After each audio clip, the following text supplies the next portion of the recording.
ಓಂ ಶ್ರೀ ಗುರುಭ್ಯೋ ನಮಃ ಹರಿ ಓಂ. ಓಂ ನಮಃ ಸೂರ್ಯಃ ಪಿತಾಮಹೋ ವ್ಯಾಸಃ ವಸಿಷ್ಠೋ ತ್ರಿಪರಾಶರಃ ಕಶ್ಯಪೋ ನಾರದೋ ಗಾರ್ಗ್ಯಃ ಮರೀಚಿರ್ಮುನಿರಂಗಿರಾಃ ಲೋಮಶಃ ಪೌಲಶಶ್ಚೈವ ಚಮನೋ ಜವನೋ ಭೃಗುಃ ಶೌನಕೋಷ್ಟಾದಶಶ್ಚೇತಿ ಜ್ಯೋತಿಷ್ಶಾಸ್ತ್ರಪ್ರವರ್ತಕಾಃ. ನಮೋ ಋಷಿಭ್ಯಃ ನಮೋ ಮಹದ್ಭ್ಯಃ. ಪ್ರಿಯ ವೀಕ್ಷಕರೇ, ಭಗವಂತ ಶುಭವನ್ನುಂಟು ಮಾಡಲಿ. ಆತ್ಮೀಯರೇ, ವಿಶೇಷವಾಗಿ ಮೀನರಾಶಿಯವರಿಗೆ ಗುರುವಿನ ಪರಿವರ್ತನೆ ಅಥವಾ ಗುರುವಿನ ಬದಲಾವಣೆ ಯಾವ ರೀತಿಯಾದಂಥ ಶುಭವಾದಂಥ ಫಲಗಳನ್ನು ನೀಡಬಹುದು, ಅಥವಾ ಯಾವ್ಯಾವ ರೀತಿಯಾದಂಥ ವಿಷಯಗಳಲ್ಲಿ ನಾವು ಜಾಗೃತ ವಹಿಸಿಕೊಳ್ಬೇಕು ಎಂಬುದನ್ನು ತಿಳ್ಕೊಳ್ಳುವಂತಹ ಒಂದು ಪ್ರಯತ್ನ ಮಾಡೋಣ. ನೋಡಿ, 1/6/2026 ಮಿಥುನ ರಾಶಿಯಲ್ಲಿರುವಂತಹ ಗುರುವು ತನ್ನ ಉಚ್ಚ ಸ್ಥಾನ ಅಂದರೆ ಬಹಳ ಪ್ರಾಧಾನ್ಯವಾದಂಥ ಒಂದು ಸ್ಥಾನಕ್ಕೆ ಕರ್ಕಾಟಕ ರಾಶಿಗೆ ಗುರು ಸಂಚಾರ ಮಾಡ್ತಾ ಇದ್ದಾನೆ. ಹಾಗೆ ಕರ್ಕಾಟಕ ರಾಶಿಯಲ್ಲಿ 30/10/2026 ಇದ್ದು ಹಾಗೆ ಪುನಃ ಮತ್ತೆ ಸಿಂಹರಾಶಿಗೆ ಪರಿವರ್ತನೆ ಆಗ್ತಾ ಇದ್ದಾನೆ. ಸಿಂಹರಾಶಿಯಲ್ಲೂ ಕೂಡ 24/1/2027 ಕೂಡ ಸಿಂಹರಾಶಿಯಲ್ಲಿದ್ದು ಪುನಃ ಮತ್ತೆ ಚತುರ್ಥ ರಾಶಿಗೆ ಅಂದರೆ ಮೀನರಾಶಿಯಿಂದ ಚತುರ್ಥ ರಾಶಿಗೆ ಗುರು ಮತ್ತೆ ವಕ್ರವಾದಂಥ ಒಂದು ಸ್ಥಿತಿಯಿಂದ ಬರ್ತಾ ಇದ್ದಾನೆ. ಇಂತಹ ಒಂದು ಪರಿಸ್ಥಿತಿಯಲ್ಲಿ ಗುರುವಿನ ಪರಿವರ್ತನೆ ಏನು, ಗುರು ಮೀನರಾಶಿಯವರಿಗೆ ಯಾವ ರೀತಿಯಾದಂತಹ ಅನುಕೂಲಗಳನ್ನು ಮಾಡಬಹುದು ಎಂಬುದನ್ನು ತಿಳ್ಕೊಳ್ಳುವಂಥ ಒಂದು ಪ್ರಯತ್ನ ಮಾಡೋಣ. ನೋಡಿ, ಪೂರ್ವಾಭಾದ್ರ 4ನೇ ಪಾದ, ಹಾಗೆ ಉತ್ತರಾಭಾದ್ರ 1, 2, 3, 4ನೇ ಪಾದ, ಹಾಗೆ ರೇವತಿ ನಕ್ಷತ್ರ 1, 2, 3, 4ನೇ ಪಾದ. ವಿಡಿಯೋ ಮುಗಿವರೆಗೂ ಕೂಡ ನೀವು ನೋಡ್ತಾ ಇರಿ. ನಕ್ಷತ್ರ ಪರಿಹಾರಗಳು ಏನು ಎಂಬುದನ್ನು ಕೂಡ ತಿಳ್ಕೊಳ್ಳುವಂತಹ ಒಂದು ಪ್ರಯತ್ನ ಮಾಡೋಣ. ಯಾಕಂದರೆ ನಿಮ್ಮ ರಾಶ್ಯಾಧಿಪತಿ ಗುರು ಹೇಳುವಂಥ ರಾಶ್ಯಾಧಿಪತಿ ಆದದ್ರಿಂದ ರಾಶ್ಯಾಧಿಪತಿಗೆ ಬಹಳಷ್ಟು ಪ್ರಾಧಾನ್ಯತೆ ಇರ್ತದೆ. ಹಾಗೆ ಅದರ ಜೊತೆಯಲ್ಲಿ ಮಹತ್ವವನ್ನು ಕೂಡ ಆ ಗುರು ನಿಮಗೆ ನೀಡ್ತಾ ಇರ್ತಾನೆ. ನಿಮಗೆ ಒದ್ದಾಟ ಗೊತ್ತಿದೆ ನಿಮಗೆ, ಯಾಕಂದರೆ ಈಗ 7.5 ಶನಿ ನಡೀತಾ ಇದೆ, ಒಂದೊಂದಕ್ಕೆ ಒದ್ದಾಟ ಇದೆ, ಉದ್ಯೋಗದಲ್ಲಿ ಕಸಿಬಿಸಿ ಇದೆ, ಯಾವುದೋ ಮನೆ ಚೇಂಜ್ ಮಾಡಬೇಕು, ಕೆಲಸ ಚೇಂಜ್ ಮಾಡಬೇಕು ಅಂದ್ಕೊಂಡಿದ್ದೀರಿ. ಎಷ್ಟೋ ಜನ ಉದ್ಯೋಗಕ್ಕೆ ಪರದಾಡ್ತಾ ಇದ್ದೀರಿ, ಸರಿಯಾದಂಥ ಉದ್ಯೋಗ ವ್ಯವಸ್ಥೆಗಳು ಸಿಗ್ತಾ ಇಲ್ಲ, ಅಥವಾ ಎಷ್ಟೋ ಜನ ಎಲ್ಲವೂ ಕೂಡ ಚೆನ್ನಾಗಿದೆ ಅಂತ ಅಂದ್ಕೊಳ್ತಾ ಇರ್ತೀರಿ, ಆದರೆ ಯಾವುದೋ ಒಂದು ಅನಾರೋಗ್ಯವು ನಿಮ್ಮ ತಲೆ ಮೇಲೆ ಬಂದು ಕೂತ್ಕೊಳ್ತಾ ಇದೆ. ಹೀಗೆ ಇಂತಹ ಒಂದು ಪರಿಸ್ಥಿತಿ ಒತ್ತಡದಲ್ಲಿ ನೀವು ಇದ್ದೀರಿ.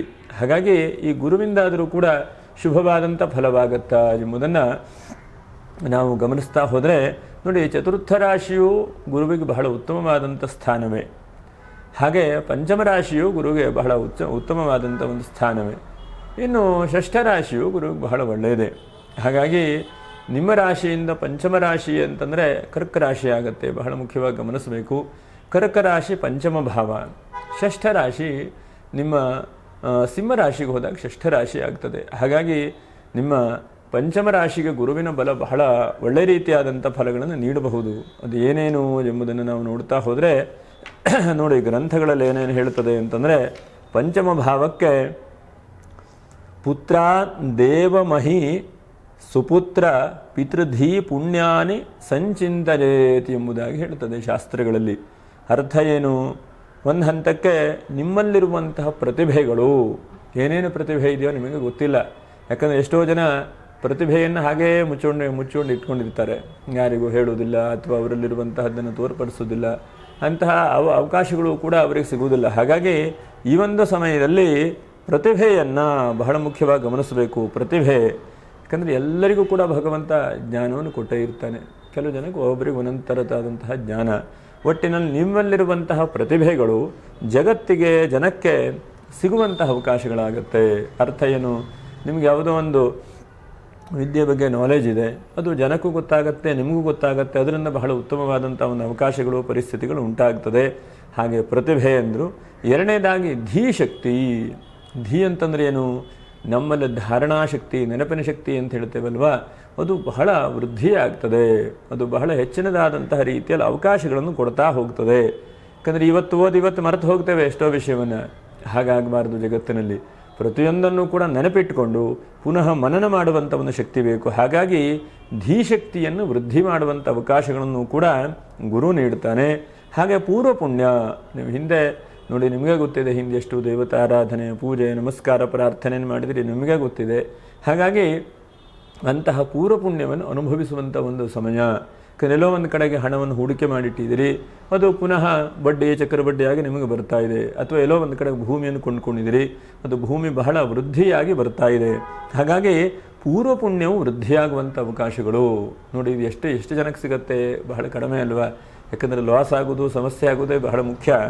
ಆದರೆ ಇವತ್ತಿನ ಕಾಲದಲ್ಲಿ ನಿಮಗೆ ಹಿಂದೆ ಮಾಡಿದಂತಹ ಪುಣ್ಯ, ಹಿಂದೆ ಮಾಡಿದಂಥ ಆಸ್ತಿಪಾಸ್ತಿಗಳು, ಹಿಂದೆ ಮಾಡಿದಂಥ ಸೇವಿಂಗು, ಹಿಂದೆ ಮಾಡಿದಂತಹ ಪಾಪ ಪುಣ್ಯಗಳು ಎರಡೂ ಕೂಡ ಬರುತ್ತೆ. ಯಾಕಂದರೆ ಪೂರ್ವ ಪುಣ್ಯ ಅಂತಂದರೆ ಬರೀ ಪುಣ್ಯ ಅಂತ ಅಂದ್ಕೊಳ್ಳಿಕ್ಕೆ ಹೋಗಬೇಡಿ. ಹಾಗಾಗಿ ಅದ್ರ ಜೊತೆಗೆ ಹಿಂದೆ ಮಾಡಿದಂಥ ತೊಂದರೆ ಇದ್ದರೂ ಕೂಡ ಬರುತ್ತೆ. ಹಾಗೆ ನಿಮ್ಮಲ್ಲಿ ವಿವೇಕ ಜಾಗೃತೆಯಾಗುತ್ತೆ.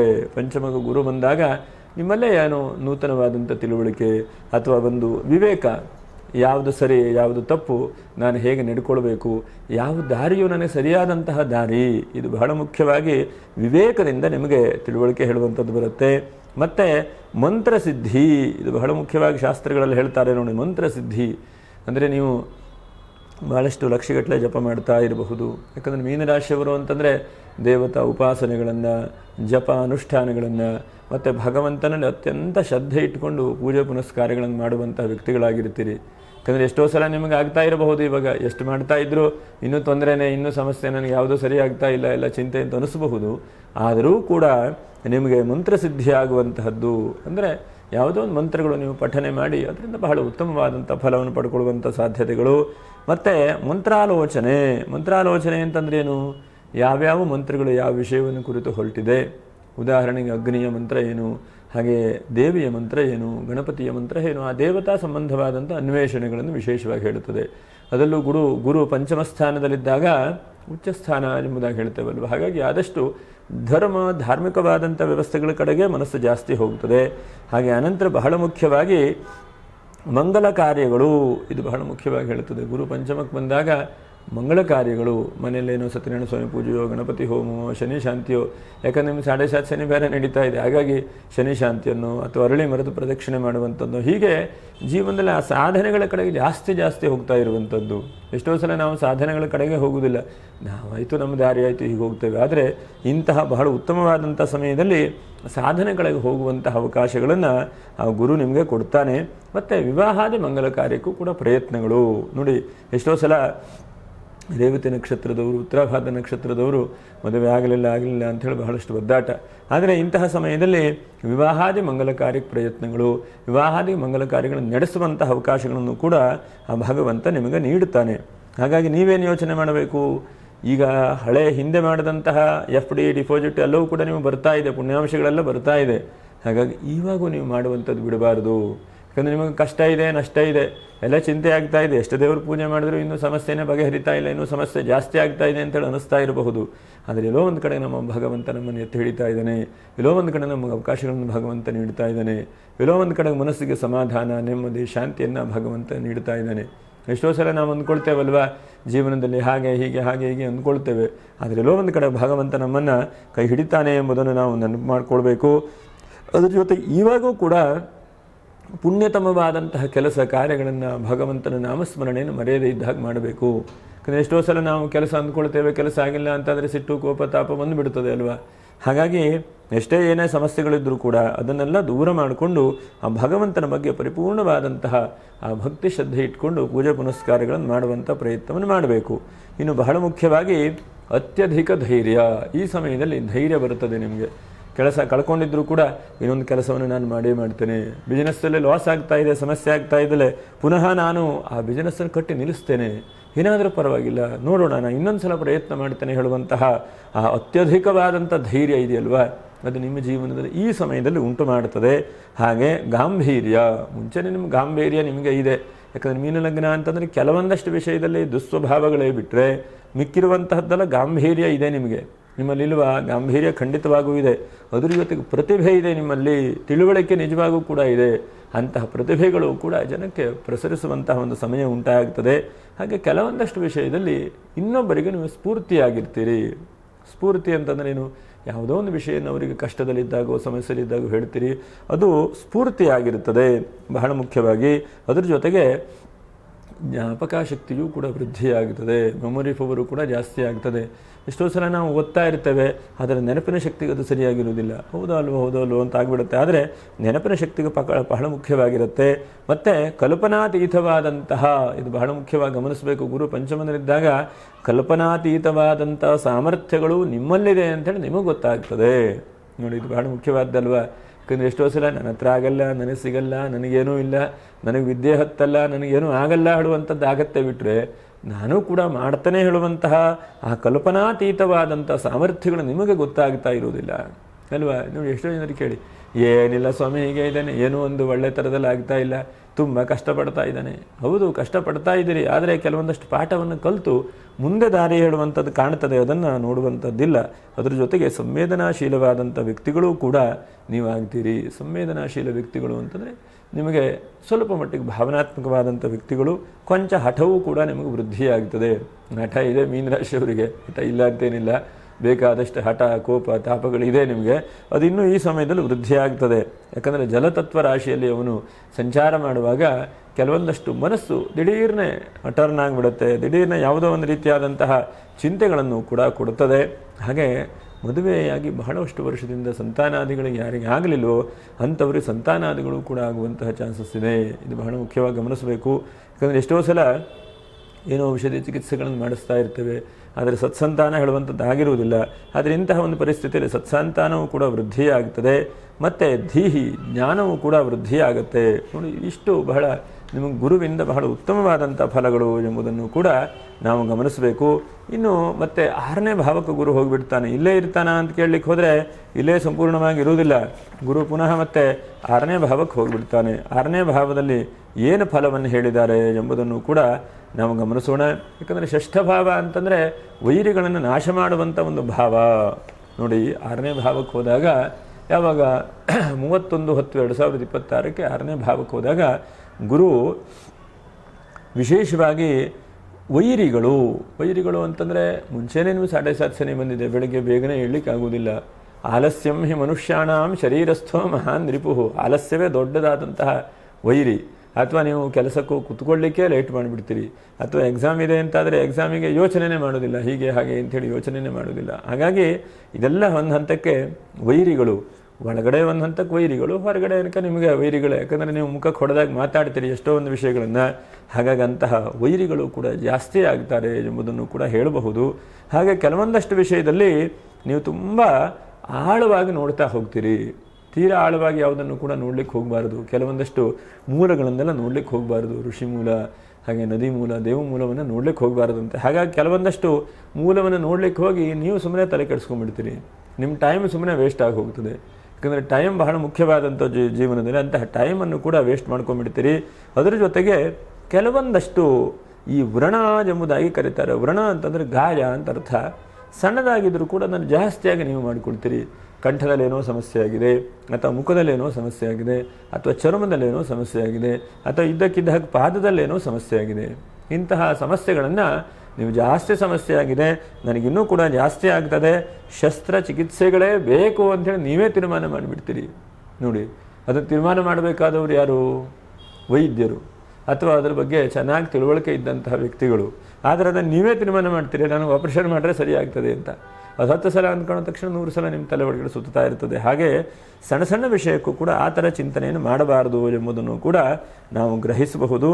ಒಟ್ಟಿನಲ್ಲಿ ಕೊನೆಗೆ ಹೋದಂತೆ ಪುನಃ ಮತ್ತೆ ಕರ್ಕಾಟಕ ರಾಶಿಗೆ ಬಂದಾಗ ಪುನಃ ಬಹಳಷ್ಟು ಶುಭವಾದಂಥ ಫಲಗಳು ಉಂಟಾಗಬಹುದು.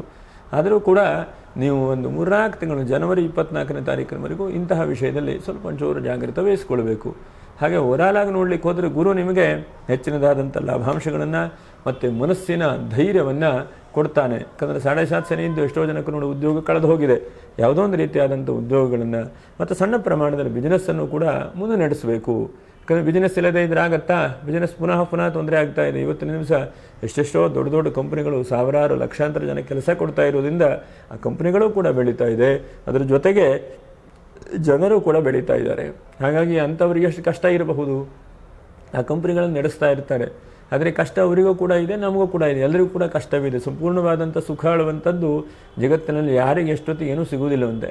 ಹಾಗಾಗಿ ಇರೋದಲ್ಲೇ ಪರವಾಗಿಲ್ಲ, ಭಗವಂತ ಇಷ್ಟ ತೃಪ್ತಿಯನ್ನು ಕೊಟ್ಟಿದ್ದಾನೆ ಅಂತ ಅಂದ್ಕೊಳ್ತಾ ನಾವು ನಕ್ಷತ್ರ ಪರಿಹಾರಗಳು ಏನು ಎಂಬುದನ್ನು ಗಮನಿಸೋಣ. ನೋಡಿ, ಮೊದಲನೇದ ನಕ್ಷತ್ರ ಪರಿಹಾರಗಳು, ಒಂದನೇದಾಗಿ ಗಮನಿಸುವಂಥದ್ದು ಪೂರ್ವಾಭಾದ್ರ ನಕ್ಷತ್ರ 4ನೇ ಪಾದ. ನೀವು ಎಷ್ಟು ಸಾಧ್ಯ ಆಗುತ್ತೋ ಅಷ್ಟು ನೀವು ಹಳದಿ ವಸ್ತ್ರವನ್ನು ಹಾಕ್ಕೊಳ್ಳುವಂಥ ಪ್ರಯತ್ನವನ್ನು ಮಾಡಿ. ಮತ್ತು ಗುರುವಾರ ಸಂಧ್ಯಾಕಾಲದಲ್ಲಿ ನೀವೆಲ್ಲಾದರೂ ಒಂದು ಗುರುಗಳ ಮಠನೋ ಅಥವಾ ಗುರುವಿನ ಸಾನ್ನಿಧ್ಯವೋ ಅಥವಾ ಅರಳಿ ಮರವೋ ಅಲ್ಲಿ ಹೋಗಿ ಒಂದು ಅರ್ಧ ಗಂಟೆಗಳ ಕಾಲ ಚೆನ್ನಾಗಿ ಗುರುವಿನ ಧ್ಯಾನವನ್ನು ಮಾಡಿ.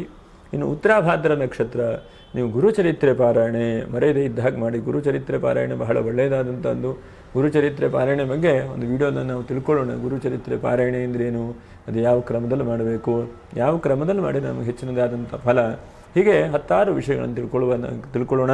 ಹಾಗೆ ರೇವತಿ ನಕ್ಷತ್ರದವರು ನೀವು ಎಷ್ಟು ಸಾಧ್ಯ ಆಗುತ್ತೋ ಅಷ್ಟು ನೀವು ಗುರುವಾರ ಒಂದಂಥ ರಾಯರ ಮಠಕ್ಕೋ ಅಥವಾ ಯಾವ ಗುರುಗಳನ್ನು ನಂಬ್ತೀರಿ ನೀವು ಆ ಗುರುಗಳಿದ್ದಲ್ಲಿ ಹೋಗಿ ನಮಸ್ಕಾರ ಮಾಡಿ. ಗುರುವಾರ ಆಯಿತಾ, ಬೆಳಗ್ಗೆನೋ ಅಥವಾ ಸಂಜೆಯೋ, 2 ಸಮಯದಲ್ಲಿ, ಬೆಳಗ್ಗೆ ಆದರೂ ಪರವಾಗಿಲ್ಲ, ಸಂಧ್ಯಾಕಾಲ ಆದರೂ ಕೂಡ ಪರವಾಗಿಲ್ಲ, ಗುರುವಿನ ಸಾನ್ನಿಧ್ಯಕ್ಕೆ ಹೋಗಿ ಒಂದು ಅರ್ಧ ಗಂಟೆ ನಮಸ್ಕಾರ ಮಾಡಿ ಭಕ್ತಿಯಿಂದ ಬೇಡ್ಕೊಳ್ಳಿ.